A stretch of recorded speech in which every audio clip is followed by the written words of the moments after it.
Assalamualaikum warahmatullahi wabarakatuh.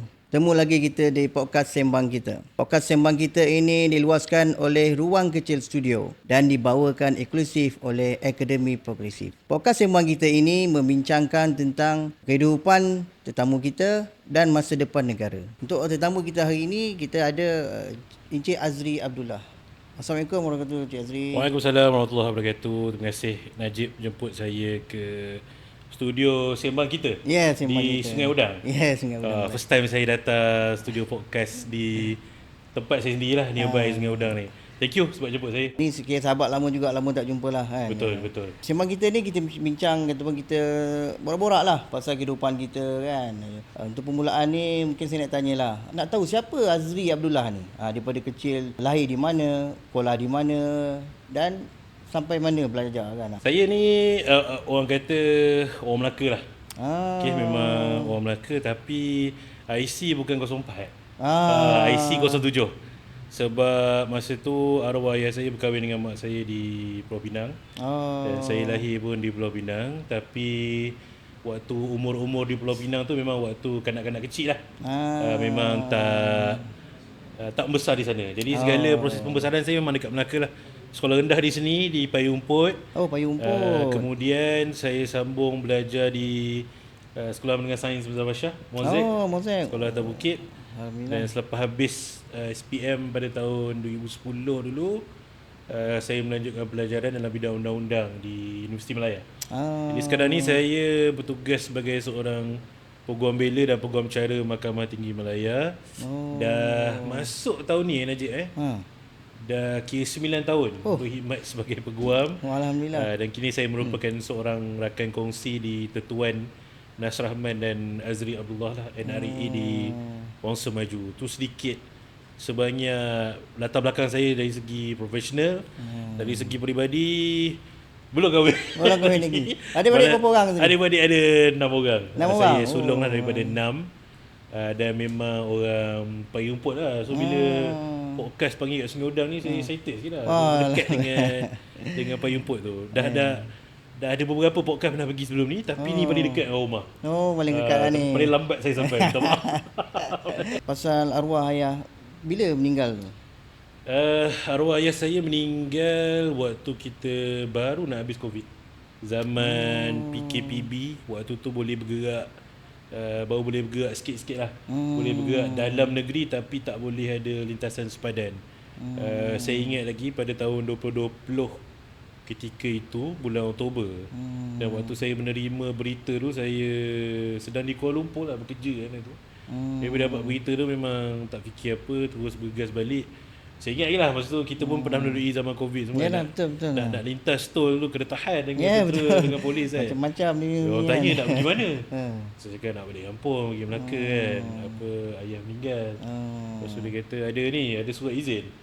Saya dengan mata mengalir, tu cakap nak izin apa lagi Tuhan. Takkan saya nak membohong pula bab-bab ni kan. Dia pun bagi lalu lah.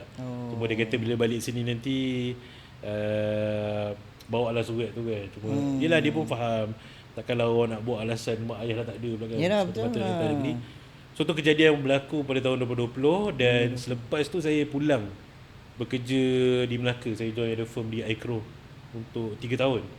Dan kemudian 2024 saya kembali semula ke ibu kota. Kali ni buka firm sendiri dengan kawan lah. So adalah masa boleh lah, senang sikit nak orang adik Melaka KL. Kerja dengan orang tu susah sikit je. Betul. Lah kita kerja makan gaji kan. Sekarang pun berniaga sendiri pun susah juga. Berniaga sendiri kena bagi orang gaji, belum kita makan gaji. So masing-masing ada cabaran lah. Cuma dari segi flexibility waktu tu agak lapang sikit lah sekarang.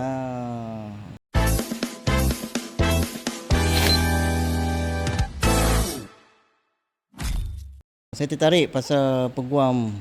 Aziz sama peguam Betul. Umur berapa tu peguam ni? Umur berapa? Dah 9 tahun. Jadi saya jadi peguam semenjak umur 24 tahun macam tu. Alhamdulillah, muda sangat Tak ada dah tak. Ini pun muda lagi ni, tu yang muda Najib, ada rambut putih Najib. Rambut Najib yang hitam semua, saya dah ada. Yalah. Peguam muda Alhamdulillah boleh lah. 9 tahun. 9 tahun. Bekerja dengan orang lah. Kalau 7 tahun bekerja dengan orang belajar. Dan 2 tahun ni dah baru buka sendiri dengan kawan di Wangsa Maju. apa cabaran bekerja dengan orang dengan buat sendiri? Rasanya cabaran dia lebih kepada sama je macam pekerjaan lain Najib. Cuma bila kerja dengan orang ni kita ada satu layer tanggungjawab yang rendah sikit lah. Maksudnya kita pergi kerja, siapkan kerja. Kita pergi kerja, tengok file apa yang nak kena buat, kita buat. Kita contact klien. Tapi bila dah kerja sendiri, ujung bulan tunggu gaji lah. Bila dah kerja sendiri, klien kena jaga, kerja kena buat. Apa dari segi aspek perniagaan pun kita kena fikir. Jadi ramai orang cakap bila dah buka firm sendiri ni kita sebelah kaki tu, bukan sebelah kaki sebelah kaki tu kena fikir sebagai ahli perniagaan, sebelah kaki lagi sebagai seorang peguam lah. Jadi tu cabaran dia kadang-kadang. Of course bila bekerja sendiri ni kita boleh dapat lebih lah. Dari segi income tu boleh dapat lebih. Cuma bukanlah setiap bulan. Betul. Mewah. Dia juga pada kes lah kan. Ya, ikut macam orang berniaga lah. Apa kadang-kadang timbul, kadang-kadang tenggelam, sama je macam perniagaan lain. Kes yang paling biasa lah yang diterima. Okey, saya waktu kerja dengan orang, saya banyak uruskan kes sivil. Sivil. Kalau orang tanya sivil ni apa, sivil ni maksud literal dia hubungan antara manusia lah.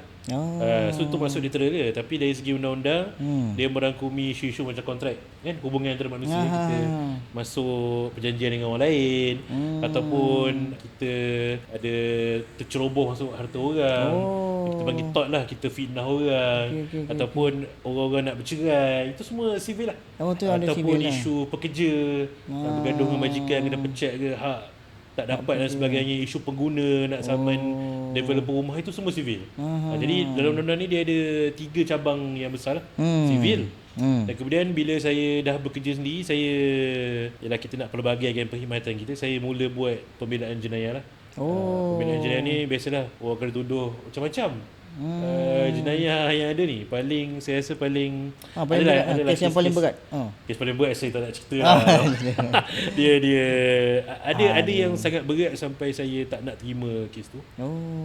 Tapi saya ingat yang paling saya tak boleh lupa lah ada kes berkaitan dengan love scam. Ini sekarang ni benda yang bahaya. Hari-hari ada orang kena scam sekarang. Ya, love scam Najib kalau nak tahu, dekat Malaysia ni ni berdasarkan statistik, setiap hari rakyat Malaysia kita rugi 2 juta. 2 juta ringgit sebab scam. 2 juta. Dan ada pelbagai lah. Biasanya online scam, terbagi TAC code, login. Tapi yang saya handle ni dia kelakar sikit sebab dia bukan benda tu, dia love scam. Dia cerita dia cerita ringkas lah, orang ni menyamar jadi perempuan. Menyamar jadi perempuan. Mana scammer ni menyamar lah. Yes, dia lelaki. Dia lelaki kalau pada pandangan umum lah memang pecah.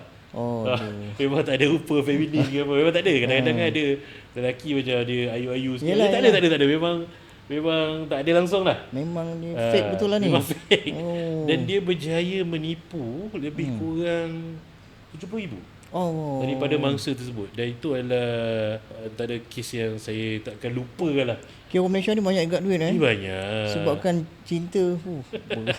Nak kata orang Malaysia ni banyak duit, tak tahulah Najib. Tapi kita ni kurang kesedaran dari segi penipuan online ni. Sebab almost hari-hari kita berdepan dengan masalah. Dan saya selalu pesan juga kepada klien saya ke, kepada orang yang kena masalah online scam ni, saya selalu cakap, kalau you kena scam, apa you boleh buat adalah you call terus 997.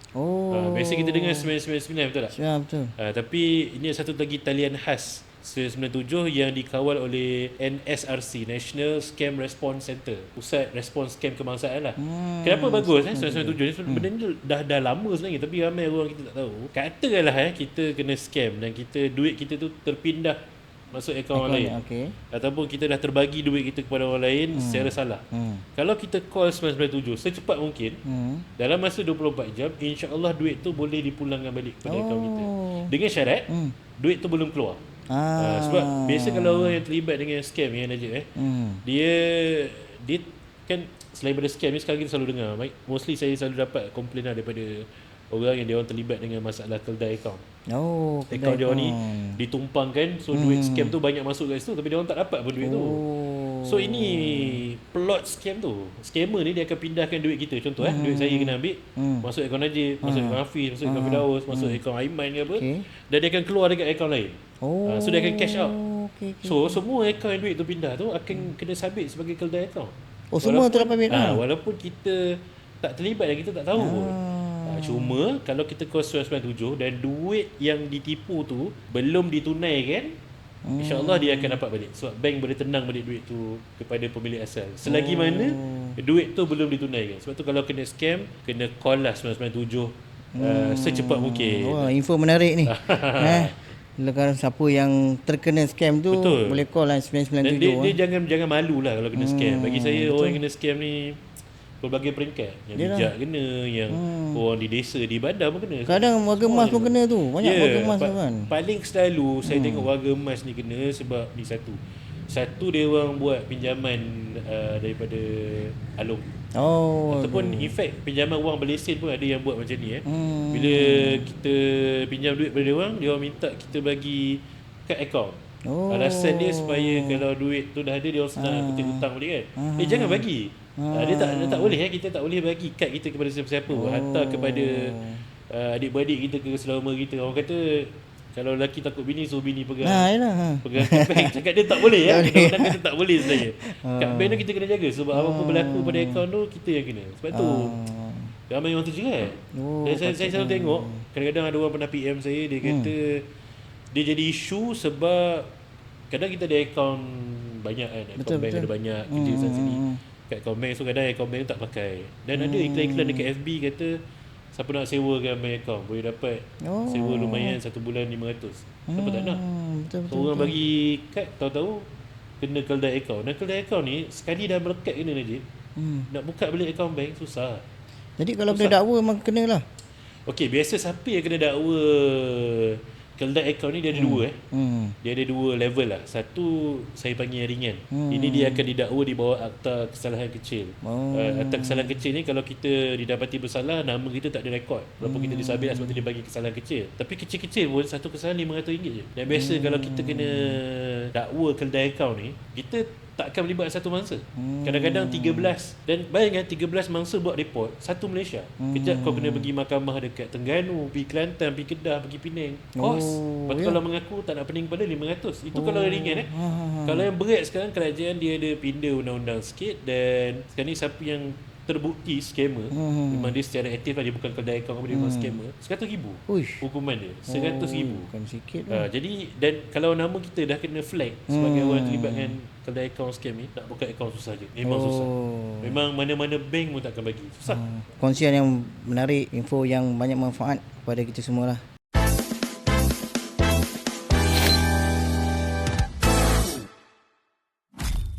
Azri ni apa, ikon belia kan, KDN. Cerita sikit lah pengalaman dan apa tu ikon belia KDN.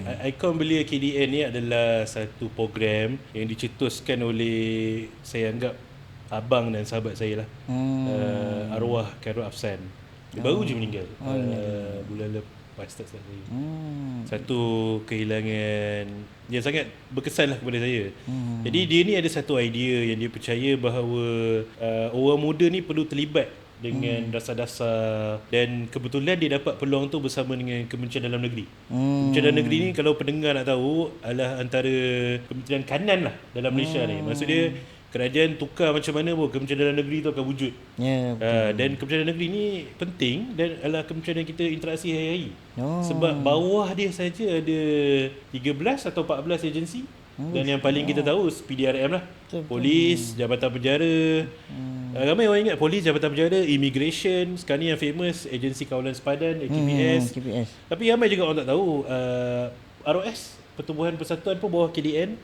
Lembaga Penapisan Filem. Kan ada baru ni viral kan, isu konspirasi. Filem. Saya nak komen sikit lah kalau boleh kan. Boleh. Filem konspirasi tu kan ramai orang cakap filem tu kena tarik sebab kerajaan tu lah. Tapi tak logik sebenarnya. Sebab mana-mana filem, kalau kita nak tayangkan dekat Malaysia, luar negara ke tempatan kan, kita kena hantar ke LPF. LPF ni Lembaga Penapisan Filem bawah KDN. Kalau betul lah kerajaan kata benda ni boleh buat orang benci kerajaan, kat situ dia dah block lah. Berawal dia dah ni. Tapi sebab dia tayang kan, dan kemudian tiba penerbit tarik balik. Saya tak nak spekulasi lah kenapa, tapi nak kata ada manipulate kerajaan tu tak adalah. Okey, ni berdasarkan pengalaman saya di Ikon Belia KDN lah. Jadi Ikon Belia KDN tu dia macam style-style akademi fantasi.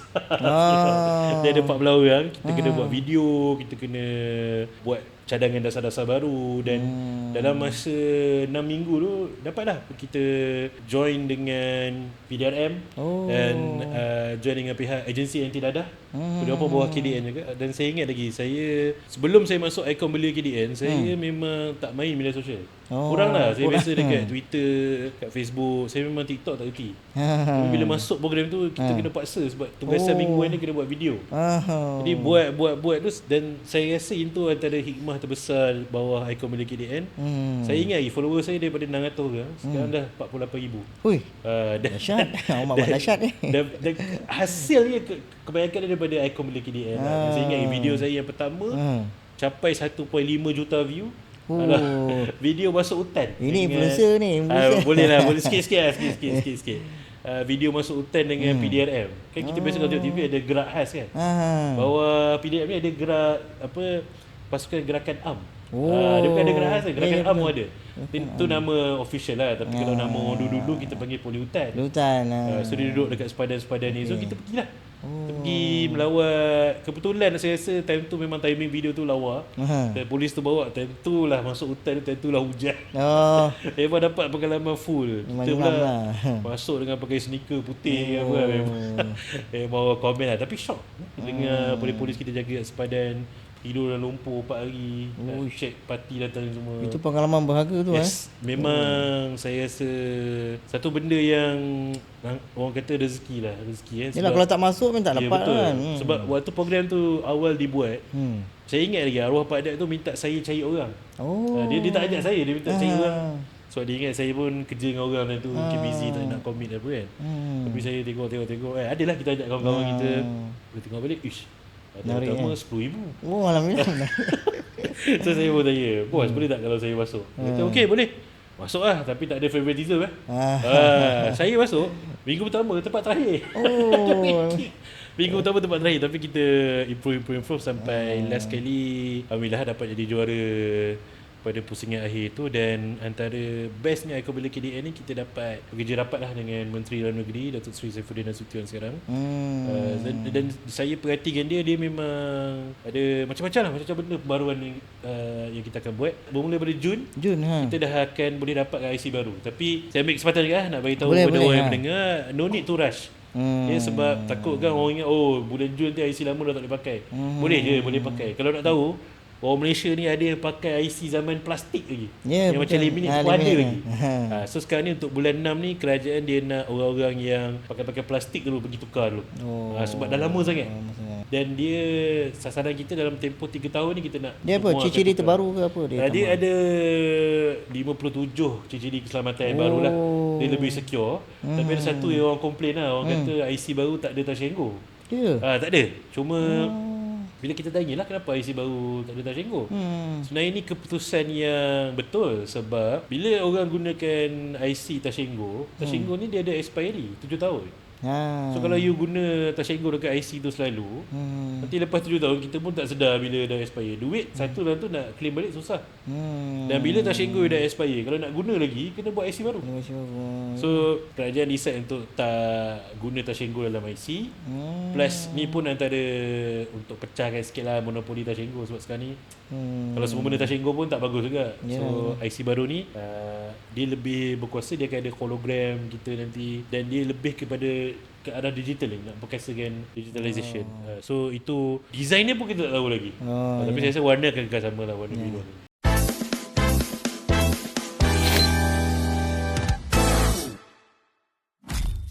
Azri semua orang muda saya nak pandangan sikit lah, bagi sedikit pandangan untuk masa depan negara kita ni.